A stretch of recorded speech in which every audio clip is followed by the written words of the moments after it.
சிவபெருமான் ஒரு முறை பிச்சைக்காரனைப் போல் தன்னை உருமாற்றிக் கொண்டு காசி நகரில் உள்ள வீதிகளில் ஒவ்வொரு வீடாகச் சென்று கையேந்தி உணவு கிடைக்குமா என கேட்கிறார். காலையிலிருந்து மாலை வரை யாசகம் கேட்டும் ஒரு பிடி உணவை கூட யாரும் சிவபெருமானுக்கு தரவில்லை. பசியில் வாடிய சிவபெருமான் மாலை பொழுதில் காசியில் உள்ள கழிவு நீர் அனைத்தும் சேரும் ஒரு பகுதிக்கு செல்கிறார். அந்த சாக்கடையின் அருகில் ஒரு வயதான ஏழை அமர்ந்திருக்கிறார். சிவபெருமான் அந்த ஏழையிடம் சென்று, எனக்கும் பசிக்கிறது ஐயா என கை நீட்டுகிறார். அந்த ஏழையோ அவரிடம் இருந்த முழு உணவையும் சிவபெருமானிடம் கொடுக்கிறார். இதை கண்ட சிவபெருமான், ஐயா, ஒரு நாள் முழுவதும் நான் கையேந்தினேன், யாரும் உணவு தரவில்லை, நீ மட்டும் எப்படி ஐயா தந்தாய்? நான் யார் என்று தெரியுமா என கேட்கிறார். அதற்கு அந்த ஏழை சிரித்துக் கொண்டே சொன்னார், நீ பரம்பொருள் ஐயா, நான் வணங்கும் எம்பெருமான் நீ. என்னை இந்த ஊரில் யாருமே ஒரு மனிதனாக பார்ப்பதில்லை. என்னை கண்டால் தள்ளி சென்று நிற்பார்கள்.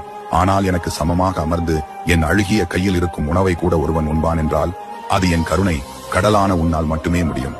என் மூச்சு அடங்கும் வரை எந்த நாவும் மனமும் உந்தன் பெயரை மட்டுமே சொல்லும் என் எம்பெருமானே என்று அழுது கொண்டே சிவபெருமானிடம் அந்த ஏழை சொல்கிறார்.